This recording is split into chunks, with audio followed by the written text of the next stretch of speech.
इस पृथ्वी पर, और पृथ्वी की नहीं कहूंगा, रसातल से लेकर के और तीनों लोकों तक बद्रीनाथ जैसा तीर्थ नहीं है। क्यों?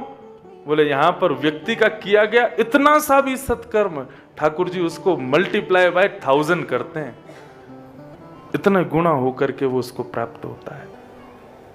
बल्कि हमारी इच्छा ठाकुर जी के हमको कोई पुण्य कमा के कुछ कोई सामान्य वस्तु तो चाहिए नहीं। हम यहाँ नाम जप क्यों कर रहे हैं, हम यहाँ कथा क्यों सुन रहे हैं? हमको ठाकुर जी की प्राप्ति करनी है। तो बंबई, दिल्ली, कलकत्ता आदि हमारे क्षेत्रों में तुम करोगे, उसका तो फल थोड़ा ही, उतना जितना करोगे उतना मिलेगा, लेकिन यहाँ पे जितना हो सके उतना करो। और एक और बात सुन लो, ओम नमो भगवते वासुदेवाय एक बार मंत्र जाप करने का जब मल्टीप्लाई बाय 1000 हो सकता है, तो यदि किसी को तुमने गंदी गाली दी तो वो भी मल्टीप्लाई बाय 1000 हो जाएगी। यहां किसी के प्रति यदि तुमने असद भाव हृदय में रखा तो वो भी मल्टीप्लाई बाय 1000 हो जाएगा। अन्य क्षेत्रे कृतम पापम पुण्य क्षेत्रे विनश्यति। अन्य क्षेत्रों में किए हुए पाप पुण्य क्षेत्रों में नष्ट हो जाते हैं, लेकिन पुण्य क्षेत्रे कृतम पापम वज्रलेपो भविष्यति। वो पत्थर के समान हो जाएगा, उसको कोई नहीं तोड़ सकता। इसलिए मैं पहले दिन से ही सावधान करता जा रहा हूं, बहुत सावधानी का ध्यान रखो। तो नर ने नारायण से कहा कि तुम इस मंत्र का जाप करो। इतने में ही सहस्त्र कवच सामने से आ गया। तो नर युद्ध जब करता है तब नारायण बैठ करके तपस्या करते हैं। एक कवच एक दिन में जैसे ही उसका कटता है, इतने में ही वो दूसरा कवच जैसे ही निकलता है तो वो इतना तेजवान होता है कि नर मूर्छित होकर के गिर जाते हैं। तब नारायण खड़े होते हैं, नारायण खड़े होकर के फिर युद्ध करना शुरू करते हैं। तब तक नर बैठ करके तपस्या करता है, तब उसका दूसरा कवच टूटता है, दूसरे कवच के तेज से नारायण मूर्छित हो जाते हैं। फिर नर खड़ा होता है, फिर नर युद्ध करता है, नारायण तपस्या करते हैं। इस प्रकार करते करते करते करते करते करते 999 कवचों को दोनों ने ध्वस्त कर दिया। जैसे ही उसके पास एक कवच बचा, भागा सीधा सूर्य के पास, मेरी रक्षा करो। सूर्य बोले यहीं छुप जाओ, ये तुम्हें नहीं मार पाएंगे, तुम्हारा वध नहीं कर पाएंगे, तुम्हारे पास एक ही कवच बचा है। यदि तुम बद्रिकाश्रम में गए तो ये दोनों तुमको मार देंगे, क्योंकि वहां पर 1000 वर्षों का तप एक ही दिन में हो जाता है। इसलिए तुम अब यहां से मत जाना, यहीं रुक जाओ। लेकिन नर नारायण ने दोनों ने बैठ करके यहां इतना तप किया, इतना तप किया कि वे इतने बलवान हो गए कि अब सहस्त्र कवच के अंतिम कवच को काटने के लिए एक दृष्टि उनकी काफी थी। लेकिन अब यहां तो वो आने वाला नहीं था। तब उन्हीं सूर्य ने अपने उसी शिष्य को कुंती जी को पुत्र रूप में कर्ण के रूप में दिया। जब कर्ण वही सहस्त्रबाहु बनकर के महाभारत युद्ध में आए तो भगवान कृष्ण ही नारायण रूप और नर ही अर्जुन के रूप में प्रकट हुए। दोनों जब युद्ध करने के लिए गए, भगवान बोले इसके कवच मांगने पड़ेंगे। कर्ण का एक स्वभाव था, ब्राह्मण जो मांगे जब मांगे तब देता था। भगवान एक ब्राह्मण का रूप धारण करके गए। आज कर्ण युद्ध करने के लिए जा रहा था महाभारत युद्ध में, इतने में ही इंद्र ब्राह्मण का रूप धारण करके आ गया। ब्राह्मण बन करके आया, रथ के सामने आकर के खड़ा हो गया और आकर के कहने लगा, ब्राह्मण आए हैं, कुछ दोगे नहीं कर्ण? कर्ण के सारथी ने मना किया, बोले कर्ण आप युद्ध के लिए जा रहे हो, अभी ये दान देने लेने का समय नहीं है, मना कर दीजिए आप, क्योंकि मैं जानता हूं ये क्या मांगेगा आपसे। इसलिए भगवान अभी युद्ध का समय है, आप मना कर दो कि मैं कुछ नहीं दूंगा। लेकिन कर्ण का स्वभाव है, ब्राह्मण को देखते ही उनके चरणों में प्रणाम करता है और कहता है आप जो आज्ञा करें मैं दूंगा। ब्राह्मण ने कहा मुझे अपने कवच कुंडल दे दो। कर्ण के नेत्र सजल हो गए। कर्ण साधारण पात्र नहीं है। कर्ण का पूरा जीवन बहुत सुंदर है महाभारत में। प्रत्येक मानव अपने जीवन में 5 अग्नियों को तापता है। ये जीवन में संकट रूपी, जीवन में दुविधाएं रूपी, जीवन में विषमताएं रूपी जो आपके सामने परिस्थितियां आती हैं, वो अग्नि के समान हैं। ऐसे जीवन में 5 अग्नियां आती हैं, जब तक उनको नहीं तापोगे तब तक छठवीं अग्नि चिता प्राप्त नहीं होती, और उससे पहले यदि प्राप्त हो गई तो बाकी की अग्नि तापने के लिए तुमको फिर आना पड़ेगा। इसलिए संकट जीवन में आवे तो स्वीकार करो, उसको अग्नि के रूप में, पंचाग्नि के रूप में स्वीकार करो। कर्ण ने भी अपने जीवन में 5 अग्नियों को तापा, उसमें से एक अग्नि ये थी। जब सामने इंद्र खड़ा है ब्राह्मण के रूप में और कह रहा है अपने कवच कुंडल दे दो, तब सारथी चरणों में गिर करके कहता है, कर्ण मना कर दो कि अभी मैं युद्ध के लिए जा रहा हूं, मैं नहीं दे सकता। तब कर्ण के नेत्र सजल हो जाते हैं और अपने सारथी से कहता है, जरा सामने नजर उठा के देख, हम किससे युद्ध कर रहे हैं? बोला पांडवों से। बोले नहीं, पांडवों में अर्जुन के रथ के सारथी को देख, कौन है वो? बोले साक्षात कृष्ण, साक्षात नारायण। बोले तू ही बता, मानव यदि लड़ने के लिए आवे तो हम अपने बल का अभिमान करें कि मेरे पास कवच है, मेरे पास ये धनुष है, मेरे पास ये तलवार है, लेकिन यहां तो सामने लड़ने के लिए साक्षात नारायण खड़ा है। किससे बैर करूं मैं? मानव थोड़े ही है मेरा शत्रु तो साक्षात भगवान है। और ऐसा कहते हुए कर्ण ने अपने कवच को निकाल करके कानों के कुंडलों को इंद्र को प्रदान कर दिया। तो उस कर्ण की मृत्यु की भूमिका यहीं से प्रारंभ हुई। वो हैं भगवान नर नारायण, जिन्होंने पृथ्वी की रक्षा के लिए, तीनों लोकों की रक्षा के लिए सहस्त्र कवच का वध किया। तब इस पृथ्वी की, इस क्षेत्र की महिमा उजागर हुई कि यहां मंत्र पढ़ने की, मंत्र बोलने की कितनी विशेषता है। इसलिए यहां कोई ना कोई मंत्र, कोई ना कोई श्लोक, कोई भी गुरुजनों के द्वारा प्रदान किया गया जो दिव्य रत्न आपके पास है, उसका निरंतर मनन चिंतन करो। मंत्र जाप क्या है? मैं अपनी मौलिक बुद्धि से कहूं, आज के परिप्रेक्ष्य में कहूं तो मंत्र जाप एक प्रकार से, मंत्र क्या है? भगवान के फोन नंबर हैं, और उसका जाप करना क्या है? बोले भगवान को बार बार मिस कॉल मारो। आपने एक बार श्री कृष्ण शरणम ममा कहा तो एक मिस कॉल गई ठाकुर जी के पास। जितनी बार उसको करते रहोगे उतनी मिस कॉल ठाकुर जी के पास। अब बहुत मिस कॉल आ जाती हैं तो फिर अंत तो गत्वा फोन को रिसीव करना ही पड़ता है? क्या पता आपकी इतनी मिस कॉल, अच्छा देखो बंबई, दिल्ली, कलकत्ता आदि क्षेत्रों से यदि तुम कॉल करोगे तो एक ही मिस कॉल जाएगी, यहां से तो एक साथ 1000 मिस कॉल जाएगी एक बार में। ठाकुर जी परेशान नहीं हो जाएंगे? फोन हैंग हो जाएगा उनका, यार बड़ी मिस कॉल मार रहा, कौन है ये? हाँ भाई कौन? इतना ही सुन ले, इसी में ही हमारा कल्याण हो जाना है। ठाकुर जी का रिटर्न कॉल आ जाए। और ठाकुर जी का रिटर्न कॉल क्या है? उनके प्रति जो हमारी प्रीति है, उनके प्रति जो हमारा प्रेम है, उनके प्रति जो हमारे भाव हैं, वो जब नेत्रों से अश्रुबिंद बनकर के छलकते हैं ना ठाकुर जी का स्मरण करते हुए, समझना ठाकुर जी ने मिस कॉल मारी है हृदय पर।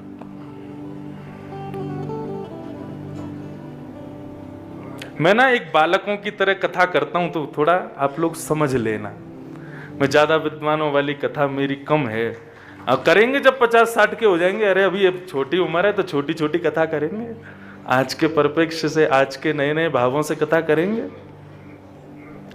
जब हो जाएंगे 60-70 साल के तब करेंगे गंभीरों वाली कथा। तब सब हमारी कथा में वही लोग आना, लाठी, आंखों पे पड़ेगा जाला, नाक से बहेगा नाला, लाठी से पड़ेगा पाला, तब हम भी ऐसी कथा में आए। देखो आज मेरे मन में एक भाव आया बद्रीनाथ मुझे हर वर्ष आना है, चाहे कथा करने आऊं, चाहे 3-4 दिन के क्रम के लिए आऊं, कैसे भी आऊं। लेकिन आज मेरे मन में एक भाव आया कि अगले वर्ष से बद्रीनाथ जी के श्री चरणों में एक यूथ फेस्ट जैसा एक कार्यक्रम किया करेंगे जिसमें सारे युवान आया करेंगे, क्योंकि भैया जरूरत उनको ज्यादा है। आज लोगों से पूछो, लोगों से क्या, यहां दर्शन करने वालों से पूछो नर नारायण कौन है, वही नहीं बता पाएंगे। बद्रीनाथ जी कौन है, वही नहीं पता। एक आया मेरे पास आकर के प्रणाम करके, वो महाराज जी बद्रीनाथ भगवान का दर्शन करके आया, भगवान शिव का ऐसा रूप मैंने कभी नहीं देखा। मैंने जय हो तेरे, प्रणाम करूं तो मेरे शिव जी हैं वो, ये सब शिव शिव शिव स्थान है।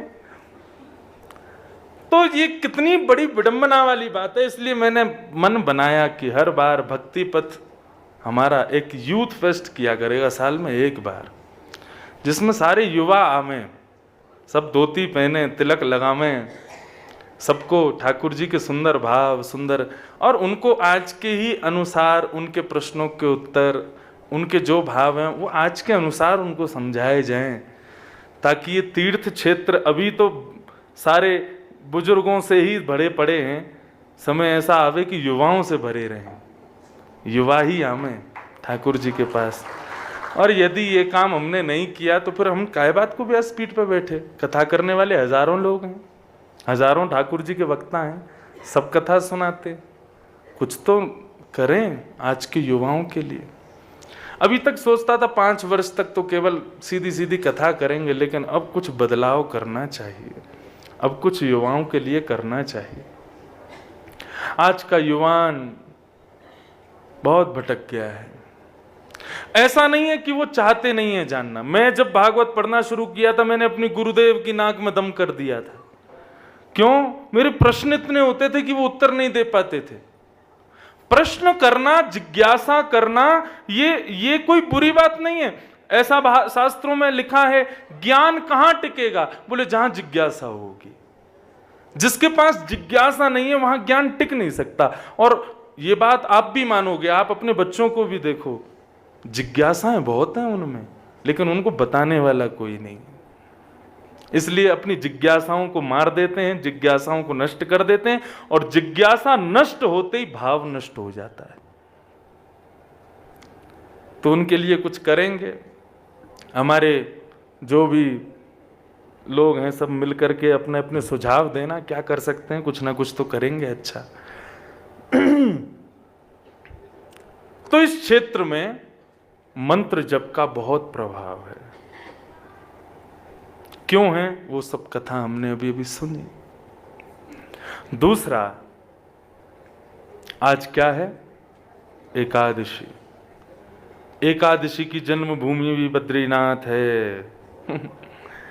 मैं तो वही तो बोल रहा हूं कि अगर गिनती लास्ट वाले दिन पूरी गिनती काउंटिंग करके लाऊंगा, कितने लोगों का जन्म हुआ यहां पे। वैष्णवों को वैष्णव बनाने वाले जितने भी साधन हैं, सबका प्रादुर्भाव बद्रीनाथ से हुआ है। हम वैष्णवों की राजधानी हैं बद्रीनाथ। यहीं से सब साधन प्रकट हुए। मुर नामक दैत्य से युद्ध हुआ था, भगवान का भागवत में वर्णन है। उस मुर नामक दैत्य से युद्ध करने के बाद ठाकुर जी विश्राम के लिए यहां पधारे। ठाकुर जी आराम कर रहे थे, लेकिन वो मुर नामक दैत्य पुनः जीवित होकर ठाकुर जी पर प्रहार करने के लिए आया। ठाकुर जी की शयन अवस्था में ठाकुर जी को कोई विक्षेप ना हो, ठाकुर जी को कोई कष्ट ना हो, तब ठाकुर जी के ही अंग से एक स्त्री प्रकट हुई और उसने मुर नामक दैत्य का वध किया। जब भगवान ने उसको देखा तो भगवान बोले, तुम कौन? बोले, प्रभु मैं आपसे प्रकट हुई हूँ। आप शयन में थे, आपको आकर के वो दैत्य परेशान करता, इसलिए आपके अंग से प्रकट होकर के मैंने उसका वध कर दिया। भगवान बोले, आज कौन सी तिथि है? बोले, आज एकादशी है। तो ठाकुर जी ने उसका नाम एकादशी रख दिया। बोले, हम तुमसे इतने प्रसन्न हैं, आज के बाद एकादशी के दिन व्रत का महात्म होगा। उससे क्या होगा? बोले, मेरे जितने भी वैष्णव हैं, यदि उनसे येन केन प्रकारेण कोई भी पाप हो जाएगा, और यदि वो एकादशी के दिन मेरा और तुम्हारा स्मरण करके व्रत करेंगे, तो उनके सभी समस्त पाप नष्ट हो जाया करेंगे। उत्पन्ना एकादशी के दिन इसी नर नारायण के बद्रिकाश्रम में एकादशी का जन्म हुआ। यहां एकादशी रखने से यदि पूर्वोक्त कितनी भी एकादशियां आपने नहीं रखी हो, तो यहां यदि आपने एकादशी आज जिसने भी एकादशी रखी होगी, अब पूछूंगा नहीं मैं किसने रखी किसने नहीं, जिसने नहीं रखी सब उसको यूं देखें, अच्छा तेने एकादशी नहीं रखी। इसलिए यहां एकादशी का क्या महत्व है कि यदि यहां कोई व्यक्ति एकादशी करता है तो इस जन्म में पिछली जितनी भी एकादशियां उसकी निकली हैं, और केवल यही जन्म नहीं, इससे पूर्वोक्त जन्मों में भी जब जब भी उसने एकादशी नहीं की, वो यहां एक दिन की एकादशी करने से समस्त एकादशियों के व्रत का फल उसे मिल जाता है। कहां तक कहूं, मैं कहता ही जाऊंगा बद्रीनाथ की महिमा, इस भूमि की महिमा, इस क्षेत्र की महिमा, लेकिन सुनने से काम नहीं चलेगा, करो। और आज जिसने एकादशी नहीं करी ना, उसके दंड के रूप में कल द्वादशी का व्रत रखना। हाँ, और कैसा व्रत रखना, वो आप कहोगे रसोई में तो वही बनेंगे पकवान हमारे लिए, तो फल खाओ, फल खा के रहना कल पूरे दिन, और मौन रहना। एकादशी का कभी जैसे एकादशी टूट जाए, एकादशी छूट जाए, बस एक बात बोलूं, एकादशी मैं भी नहीं रख पाता हूं। कभी कभी पिछली बार जब मैं आया था और आज भी एकादशी रखी, जब भी बद्रीनाथ आता हूं तो अपने पूरे कोटे पूरे कर जाता हूं। तो अभी 1-1.5 महीना पहले आया था, तब भी एकादशी थी, तो एकादशी व्रत रहा, तो उसमें पिछली जितनी एकादशी छूट गई थी उनका सब पूरा हो गया। आज की एकादशी करके मैंने कहा, हे नाथ, आगे की एकादशियों का आज कर देना, आगामी जितनी एकादशी सबका फल आज मिल जाए। क्योंकि कई बार सफर में रहते हैं, दूसरा बड़ी दुविधा पड़ जाती है, वैष्णवी एकादशी कब की है, और दूसरी एकादशी, वो 2 एकादशियां हो जाती हैं, ट्रेवलिंग में रहते हैं, नहीं हो पाते। और सबसे बड़ी बात, हमारो लाला वो एकादशी को प्रसाद ना पावे, वाकू तो बढ़िया पकवान चाहिए, तो लाला को भोग धरते धरते मुंह में पानी आ जाए, तो फिर हम वही प्रसाद को कभी कभी पाले। लेकिन फिर भी बंधुओं, मैं अपनी कथा में कहा करता हूं, व्रत केवल जीव का ही क्यों होता है? केवल जिह्वा को व्रत मत करवाओ, अपनी प्रत्येक इंद्रिय से व्रत रखो। केवल जीव का ही व्रत क्यों? उसी कोई अन्न नहीं देना। वो बात अलग है कि ठाकुर जी स्वयं श्रीमद् भागवत में उद्धव से कहते हैं, जिते सर्वम जिते रसे, वो सब जीत लेगा जिसने अपनी जीव को जीत लिया, जिसने रसना को जीत लिया। जिसने अपनी जिह्वा नहीं जीती, जिसने अपनी रसना को नहीं जीता, वो भूल जाए कि वो बाकी की इंद्रियों को जीत पाएगा। अगर तुम्हें अपने पूरे शरीर पर संयम करना है तो अपनी जीव पर संयम कर लो। इसलिए एकादशी के दिन जीव का ही व्रत होता है। लेकिन मेरा ऐसा मानना है कि प्रत्येक इंद्रिय से व्रत करवाओ। आज नेत्रों की एकादशी करो। क्या? नेत्रों से केवल वैष्णव और नारायण और ठाकुर जी, केवल इन्हीं का दर्शन करना है। उसके अतिरिक्त कोई आ जाए तो नजर नीची करनी है। ऐसा नहीं कि उसको देखो नहीं, उससे कहो तुम हट जाओ, ये तो अपराध हो जाएगा।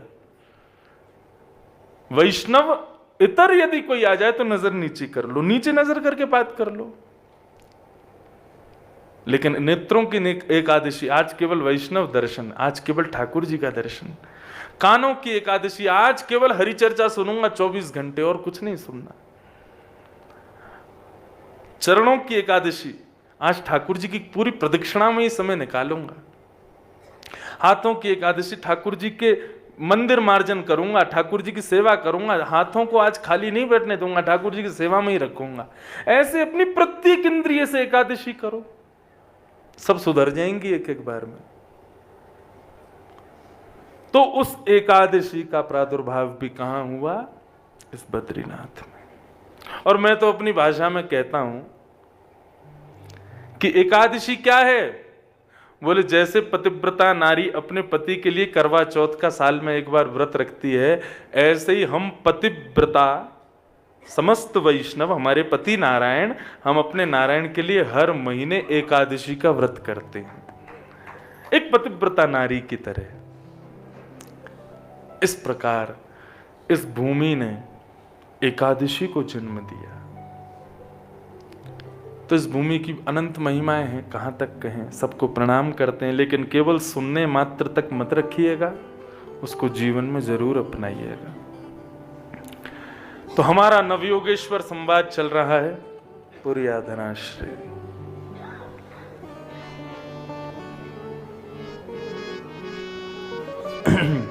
सब लोग बिल्कुल सावधानी से बैठो। राजा निमि के दरबार में 9 योगेश्वर बैठे।